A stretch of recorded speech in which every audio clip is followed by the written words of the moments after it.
आपका स्वागत है। मैं आज संजय बापट जी के साथ हूं, जो कि आम आदमी पार्टी के कच्छ जोन के इंचार्ज हैं और बहुत बड़े नेता हैं।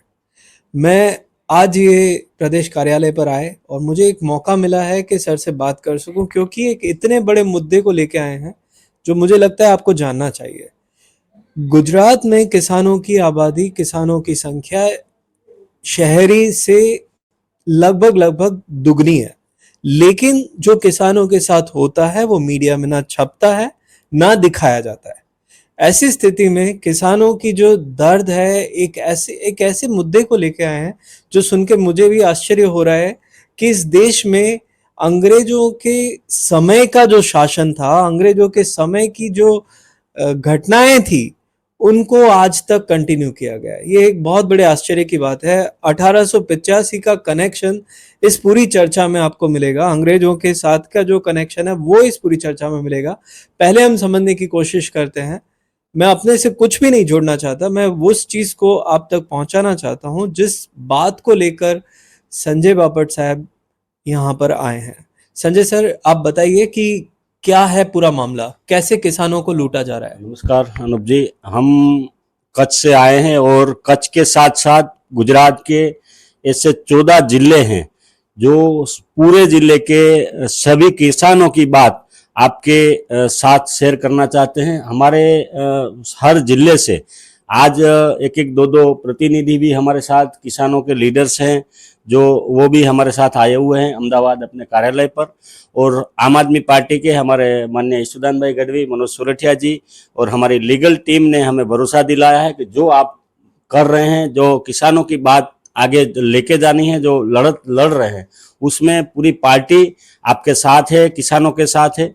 मुद्दा है सौर ऊर्जा और पवन ऊर्जा का, जो अभी अदानी और रिलायंस दोनों सोलार और विंड फार्म में चल रहे हैं और सौर ऊर्जा और पवन ऊर्जा के माध्यम से वीज लाइनें, जो खेती की जमीनें हैं, बहुत कीमती जमीनें हैं, उस जमीनों में से इनके जो हाईटेंशन टावर है, वीज टावर हैं और जो तार हैं, वो निकालने की प्रक्रिया कर रहे हैं। एक विकास है, ऐसी बातें भय, भूख और भ्रष्टाचार वाली ये पार्टी है, उस नाम पे फैला रही है और किसानों पे दमन हो रहा है। इनकी मांगे जो हैं, वो मांगे हैं कि उनके पास जो जमीन है वो बहुत कीमती है। वो जो वर्तर दिया जा रहा है वो 1885 का टेलीग्राम एक्ट जो था, उस टेलीग्राम एक्ट के तहत इनको अभी कच्छ में वर्तर देने की बात चल रही है। कच्छ के कलेक्टर ने मुख्यमंत्री से, गुजरात में मुख्यमंत्री ने भी एक परिपत्र दिया है, जयंती रवि ने भी एक परिपत्र जाहिर किया था कि भाई जो किसानों को अभी वर्तर दिया जाए वो वाणिज्य हेतु कॉमर्शियल बेस पे आज की जो डेट है उस डेट के हिसाब से उनको वर्तर दिया जाए, क्योंकि जो लाइनें आ रही है वो कॉमर्शियल है, वो किसानों की कुछ उसमें लेना देना नहीं है। तो इस तरीके से उनको जो वर्तर होना चाहिए वो नहीं है। अभी प्रति चौरस मीटर 100 से 150 रुपया ही कच्छ में वर्तर चुकाने की बात चल रही है। तो आज की डेट में जो वर्तर है वो 3,3500 के ऊपर प्रति चौरस मीटर ऐसे विस्तार है वहां होनी चाहिए। और ऐसे बहुत बड़े सिटी भी है, वडोदरा है, अब अहमदाबाद है, इन सिटियों में आज जो 100-150 रुपया प्रति चौरस मीटर कुछ मिलता नहीं है। और इस बात तो इसमें है कॉमर्शियल बेस की, कॉमर्शियल बेस में आज करोड़ों रुपया की ये जमीनें हैं, फ्लैट है या उद्योग लगे हुए हैं, जो 1 रुपया मीटर वाली अदानी को दे रहे हैं, उसको छोड़ के देखा जाए अलग अन्य उद्योगों को, तो उनको तो बहुत बड़ा पैसा दे के ही वो जमीनें लेनी पड़ रही है। इसमें किसानों को ये जमीनें हड़पने के लिए इन्होंने पुलिस प्रोटेक्शन के नाम पे दमन शुरू कर दिया है। अभी हमारे कच्छ के अंदर ही एक वांडिया गांव है, आसपास के ललियाना है, जंगी है, शिकारपुर है, मोड़पर है, नवागाम है, ऐसे बहुत सारे गांव हैं। वो सभी गांवों में भी और ज्यादातर अभी वांडिया में 100 दिनों से एक दमन चल रहा है। हर दिन आते हैं, माताएं बहनें किसानों की है, किसान है, उनको उठा के लेके जाते हैं, सुबह डिटेन करते हैं, शाम को छोड़ देते हैं, उनको पकड़ के घसीट के अपमानित करके लेके जा रहे हैं। जैसे हमने बात की कि ब्रिटिश के समय का जो टेलीकॉम एक्ट है, उसके साथ साथ 1861 में जब पुलिस की स्थापना हुई 1861 की जो पुलिस की स्थापना थी उसमें भी जो क्रांतिकारी थे, ब्रिटिशरों को और ईस्ट इंडियन कंपनी को जो भगाने का काम करते थे, क्रांति लाने की बात थी, उन पे दमन लाने के लिए तब पुलिस का संगठन बनाया गया। और पुलिस तब जो काम कर रही थी, आज भी 2025 में हमारे यहाँ कच्छ में यही ब्रिटिश वाली ईस्ट इंडियन कंपनी वाली पुलिस दमन कर रही हो, ऐसा माहौल आज भी है कि जो क्रांति करना चाहते हैं, अपने हकों के लिए जो लड़ना चाहते हैं, उनको हकों को दबाने के लिए पुलिस को आगे करके उनको घसीट घसीट के गाड़ी में भर के उस पर गाड़ियां चढ़ाने के लिए भी बहुत सारी कोशिशें हुई है। तो इस तरीके से पूरा मामला जो है हमारे कच्छ से उठा है, और ये पूरे 14 जिले में और शायद पूरे भारत में भी ये जो अभी 765 केवी की लाइनें हैं, सौर ऊर्जा है, पवन ऊर्जा है, ये सब आहिस्ता आहिस्ता पहुंच रहा है। इस मुद्दे को अगर हम समझे, थोड़ी सी सर की बात को मैं जो समझ पा रहा हूँ, मैं वापस आपसे सर पूछूंगा भी क्या मैं सही समझाऊं।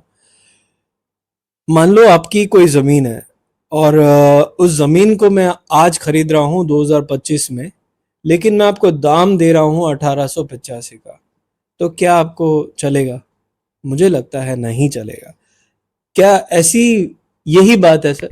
जी, अभी 1885 वाला 2017 में इसका ऊपर थोड़ा रिव्यू हुआ, सरकार ने परिपत्र भी बनाए। जैसे मैंने बोला कि वाणिज्य है तो क्या, जो अभी है कॉमर्शियल बेस पे जो जमीनें हो वो जमीनें लेने की बात है।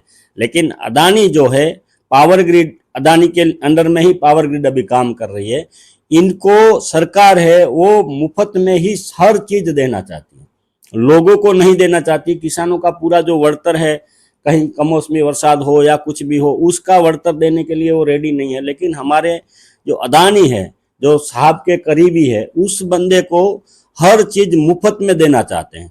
वो क्यों देना चाहते हैं हमें आज तक पता नहीं चल रहा, क्योंकि हम भी गांव से आ रहे हैं, हमारे किसानों भी गांव से है, वो नहीं समझ पा रहे हैं कि इनको ही सब फ्री की रेवड़ी क्यों दी जा रही है।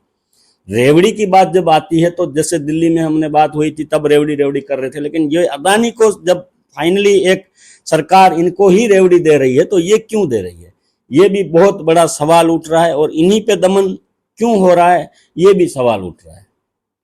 मतलब जो अदानी कंपनी है उनका सोलर एनर्जी, विंड एनर्जी का काम कच्छ में बहुत बड़ा है, और बनासकांठा और बड़ौदा, बहुत सारे डिस्ट्रिक्ट्स में ये हो रहा है कि किसानों की मर्जी नहीं है, लेकिन उनकी ज़मीनों पर कब्जा, जो एक तरह से कह सकते हैं कि कब्जा जो है वो ये कंपनियां ले रही हैं, और जिसमें सरकार किसानों का पक्ष ना लेकर कंपनियों का पक्ष ले रही हैं। कच्छ जो है वो, मैं अभी अहमदाबाद में बैठा हूँ, कच्छ जो है वो यहाँ से काफ़ी दूर है, तो लगभग 7-8 घंटे का सर, 350 किलोमीटर होता है। 350 किलोमीटर। कितना सर टाइम लगा आपको यहाँ पे आने में? अभी तो थोड़े काम चल रहा है तो 8 घंटे लग जाते हैं, नहीं तो 6 घंटा फाइनली यहाँ से बाय कार आप आते हो तो होता है। बाकी बस या ट्रेन में जाते हो तो 8-9 घंटे यहाँ से जाने के लिए ही होता है। तो 8 घंटे, यानी कि मान लो एक इंसान के पास 24 घंटे हैं, तो 8 घंटे उसके सोने में जाते हैं। पूरी ओवरनाइट जर्नी करके संजय जी यहाँ पर हमारे कार्यालय पर आए हैं, और उसका कारण एक है कि ये दर्द अब कच्छ में जो लोगों पे जो दमन हो रहा है, मुआवजा नहीं मिल रहा है किसानों का, तो किसानों की जो उम्मीद है वो आम आदमी पार्टी पर बन रही है, लेकिन सरकार इस चीज को अभी भी अदानी पे ही उम्मीद लगा के बैठी है। अब जो सिचुएशन है उसको समझने की जरूरत है कि ये सिचुएशन क्या बन रही है। ये सिचुएशन बन रही है कि किसान न्याय के लिए दर दर भटक रहे हैं, और सरकार सिर्फ एडवांटेजेस जो देने हैं, जो फायदा करवाने की कोशिश है, वो कंपनियों को करवाने जा रही है, जैसा हम अभी बात को समझ पा रहे हैं। किसानों के लिए कानून बने हैं, 1885 में बने हुए कानून को लागू किया जा रहा है। जब देश आज़ाद नहीं था, जब देश गुलाम था, और जब हम गुलाम थे तब अंग्रेजों ने जो कानून बनाए थे वो कानून हमारे फेवर में तो नहीं बनाए थे, इतना तो हम सभी समझ सकते हैं। और जो कंपनियों के लिए कानून बन रहे हैं वो अभी अभी के कानून बन रहे हैं, वो 2014 के बाद के कानून है। तो ये एक चीज़ों को हम समझ सकते हैं। आप इतनी दूर से आए हैं इस जो हमारी जो बातचीत है, इसको बातचीत को पार्टी के कई कार्यकर्ता देश भर में देखेंगे शायद। तो आप उन लोगों को क्या कहना चाहते हैं कि गुजरात में जो किसानों की स्थिति है, आम आदमी पार्टी बार-बार किसान महापंचायत कर रही है, तो क्या एक्चुअल स्थिति है? गुजरात मॉडल में तो बहुत कुछ दिखाया गया है, लेकिन एक्चुअल स्थिति क्या है? आखिरी सवाल। हमने जैसे देखा हरदर में हमारे राजू भाई करपड़ा हो, जूनागढ़ में हमारे प्रवीण भाई राम हो, हमारे बहुत सारे ऐसे लीडर्स हैं जिन्होंने किसानों की आवाज़ उठाई, और हमारे राजू भाई करपड़ा वांडिया गांव में भी आ चुके हैं। उन सभी को जेल में जाना पड़ रहा है और 307 की कल में लगाते हैं। मतलब ये दमन तो हो ही रहा है। इतने बड़े नेता है, एक पॉलिटिकल पार्टी जो राष्ट्रीय पार्टी है, उनके लीडर्स को कोई इसमें उस पर झूठे केस करके डाल रहे हैं। हमारे यहाँ 1 रुपया मीटर जमीनें अदानी को दी गई, ऐसे ही बिहार में 1 रुपया मीटर में अभी जमीनें दी गई है। और वहाँ के भी जंगल को, हसदेव जंगल हो या अलग अलग जगह पे जंगल हैं, वहाँ पर्यावरण का भी मुद्दा हो, तो महाराष्ट्र में हो, जैसे धारावी का भी डिमोलिशन हुआ। तो हमारे जो गुजरात की परिस्थिति है वो पूरे भारत की ये परिस्थिति है। और इन्होंने कोयले की खान के लिए ऑस्ट्रेलिया में भी अदानी का पूरा विरोध हुआ है। तो ऐसा नहीं है कि ये एक गुजरात का या कच्छ का मुद्दा है। अदानी जो है अब विश्व लेवल पे ये जो विश्व गुरु बनने की प्रयास कर रहे हैं, तो ये इनका जो विश्व गुरु वाला दोस्त है उसने पूरे भारत के बाहर भी ये परिस्थितियां निर्माण की है। उनके ऊपर बहुत सारे ब्लेम भी लगे हैं, लेकिन हमारे यहाँ जो गुजरात के अंदर ये अदानी और अंबानी को हर चीज दे देने की जो बात है, किसानों की जो चीजें हैं, जो खेती है, खेती और पशुपालन पे हमारा पूरा भारत है, और ज्यादातर हमारे कच्छ में खेती और पशुपालन का ही काम हो रहा है। इनको मिटाने के लिए या गांव से भी खाली करवाने का कोई ये बड़ा षड्यंत्र हो, ऐसा हमें लग रहा है कि इन गांवों को, खेती को, पशुपालन को नष्ट किया जाए। और एक ऐसा समय आए कि जब ये सब चीजें, दूध का डेयरी प्रोडक्ट हो या अनाज हो, कुछ भी चीजें हो, वो भी सभी चीजें इनके पास चली जाए। और यही लोग, जैसे एमएसपी का मुद्दा था या अलग अलग उनके गोडाउन बनाने की बात थी, मुझे यही लग रहा है कि ये खेती भी उनके पास ही लेना चाहते हैं। और 99 ईयर का जो लीज है वो वही लीज किसानों को भी अभी दी गई हो, इसी तरीका का इन्होंने जो उनकी खुद की जमीन है उनको भाड़ा पट्टा पे दिया हो, ऐसा अभी बिहेवियर इनका अपने सरकार का है।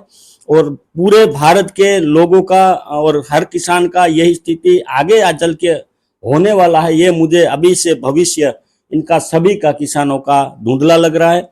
और हम ये आपके माध्यम से भी बताना चाहते हैं कि हर किसान, जैसे अभी हमारे मोरबी के हों, हड़वद के हों, बनासकांठा के हों, अहमदाबाद के हों, वडोदरा के हों, भरूच के हों, कच्छ के हों, यही स्थिति पूरे भारत की होने वाली है, हर छोटे बड़े लोगों की भी होने वाली है। और ये लोग का एक और, मैं थोड़ा खींच रहा हूँ, क्षमा चाहता हूँ, कि अभी हमारे यहाँ एक ये श्रीमद् भागवत कथा का आयोजन कर रहे हैं। श्रीमद् भागवत कथा का आयोजन करके वहां की भी जो जंगल की जमीन है वो हथियाना चाहते, इसीलिए उस विस्तार में लोगों को 8 दिन 9 दिन खाना खिला के, मेडिकल कैंप लगा के, श्रीमद् भागवत कथा करके वो वहां की जंगल की जमीनें और गौचर लैंड जो है वो भी हथियाना चाहते हैं। श्रीमद् भागवत कथा मतलब श्री कृष्ण जी है, उसमें पूरा आता है। और श्री कृष्ण का सबसे करीबी रहा है तो ये है गाय, और गाय जो है उसी गाय की जमीनें हैं वो भी पूरी वो हथियाना चाहते हैं। और जो उनके भाई थे बलराम, वो किसान, खुद किसान रहे, और इनके जो वंशज भी अभी माने जाएंगे तो ये भी किसान है। तो अब बलराम का भी अपमान करके, ये श्रीमद् भागवत कथा करके खुद को धर्मात्मा बना के, अपने को बहुत बड़े धर्मात्मा है, धार्मिक बाबत उनकी अच्छी है और धर्म कर रहे हैं ऐसा वो दिखा के ये सब चीजें कर रहे हैं। तो मतलब ये पूरे कच्छ का, गुजरात का और पूरे भारत का भविष्य जो किसानों का है, मजदूरों का है, ये सब हथियाने के चक्कर में है। और ये इसकी बहुत खतरनाक इफेक्ट आगे जाके होने वाली है। तो हमने काफ़ी कुछ किसानों के बारे में देखा। मुझे मौका मिला जब भी फ्री रहा और कोई ऐसे ही व्यक्ति, मैं सलाम करता हूँ कि 8 घंटे ट्रैवल करके आना और प्रदेश स्तर पर एक डिस्ट्रिक्ट जिसको ऑलमोस्ट, जहाँ पे किसानों के साथ इतना अन्याय हो रहा है, मैं कुछ तस्वीरें भी आपके साथ इसी वीडियो में शेयर किया हूँ। तो उन तस्वीरों को देख के भी हम समझ सकते हैं कि किसानों को किस तरीके से पुलिस दमन कर रही है। और मुआवजा मांगना ये किसानों का अधिकार है। ज़मीन जिसकी है दाम वही तय करता है, लेकिन पता नहीं कैसे किसानों के साथ ये नहीं होता है। इस वीडियो में इतना ही। आप सबका ये वीडियो देखने के लिए धन्यवाद।